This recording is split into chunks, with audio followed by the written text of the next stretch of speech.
Deixa eu verificar aqui que horas são. Meu Deus, eu preciso estudar gramática. Eu preciso encontrar um vídeo de gramática. Eu preciso. Eu achei. Em gramática, a morfologia é o tratado da forma das palavras. Mas o que é precisamente a forma? Para além de uma análise superficial de suas partes constituintes, uma investigação rigorosa nos revela uma distinção fundamental de ordem filosófica, a distinção entre a figura e a forma da palavra. A figura é o seu corpo, é a sua configuração externa, o conjunto de todas as suas partes materiais, isto é, fonemas, sílabas, radicais, prefixos e sufixos. A forma, contudo, é a sua alma, é a sua significação, o princípio vital que organiza essa matéria e lhe confere um certo sentido. Uma palavra desprovida de sua significação é como um cadáver, um corpo linguístico inerte. O objetivo deste vídeo é justamente esse, explorar a morfologia sob a perspectiva lógica e filosófica. E concluiremos que o estudo da forma das palavras é, em última análise, um estudo de como a linguagem reflete a própria construção da realidade. A linguagem, como obra da razão, tende a espelhar em suas construções a estrutura do real. Essa estrutura foi sistematizada por Aristóteles em 10 categorias ou gêneros máximos do ente: substância e os seus 9 acidentes, isto é, quantidade, qualidade, relação, lugar, tempo, situação, hábito, ação e paixão. As classes gramaticais são a expressão linguística dessa ordem ontológica. O substantivo exprime as substâncias, ou os acidentes quando tratados como substâncias.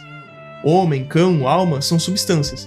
Negrura, alegria, justiça são acidentes pensados como se subsistissem por si. O adjetivo corresponde à qualidade e aos demais acidentes quando atribuídos a uma substância como uma modificação intrínseca a ela. O verbo expressa propriamente a ação e a paixão, sempre significando com tempo, ao passo que o nome significa sem tempo. O advérbio, por sua vez, ocupa-se do tempo e do lugar, além de outras modalidades, aplicando-se a qualquer forma passiva de receber mais ou menos. Esta correspondência demonstra que a disposição das partes e a figura das palavras não são gratuitas. A figura existe para servir a forma, a significação. Um verbo, por exemplo, deve possuir uma figura que lhe permita não apenas significar uma ação, mas também expressar a própria categoria da ação, co-significando o tempo e a pessoa que a realiza.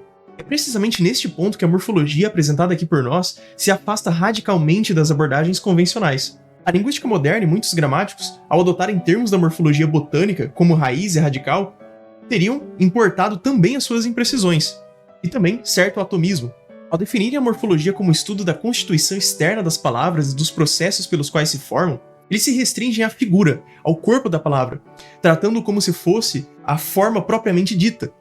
Tal abordagem, segundo o professor Carlos Nogueira em seu livro Suma Gramatical da Língua Portuguesa, seria o equivalente a uma necrologia, o estudo de um cadáver linguístico, porque ignora o princípio vital que lhe dá sentido, a significação. A morfologia autêntica, portanto, deve estudar as partes e a figura da palavra sempre sob a perspectiva de sua forma, de seu significado. Assim, chegamos à questão da unidade fundamental da morfologia. Para a linguística, esta unidade é o morfema, definido como a menor unidade linguística com significação, incluindo raízes e afixos. Mas, para nós, no mínimo essa noção um tanto quanto equivocada. Deveríamos dizer, antes, que a unidade significativa mínima da linguagem é a palavra.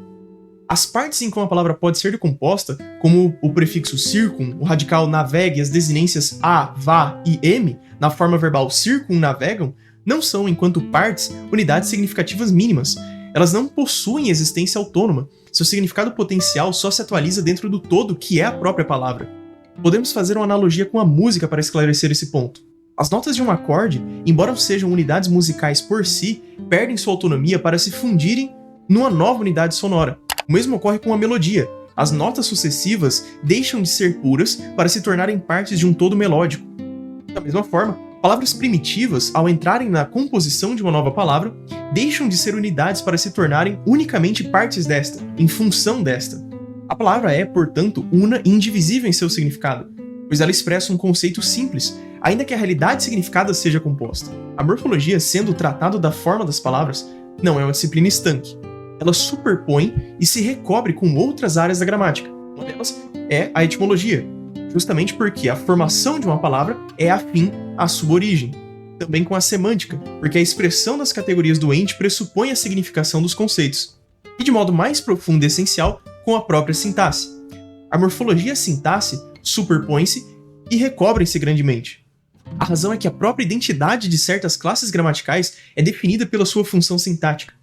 Um adjetivo só é adjetivo morfologicamente porque se exerce sintaticamente como um adjunto adnominal ou predicativo. Um verbo só é verbo porque atua como predicado de um sujeito. A forma morfológica existe para a função sintática. Em suma, a morfologia transcende a mera catalogação de afixos e radicais. É uma disciplina lógica que investiga como a estrutura da palavra, sua figura, é determinada por sua alma, sua significação, a qual, por sua vez, está enraizada na própria estrutura da realidade. É o estudo da palavra como unidade viva e indivisível, cuja forma e função são duas faces da mesma moeda, inseparáveis na arte da linguagem.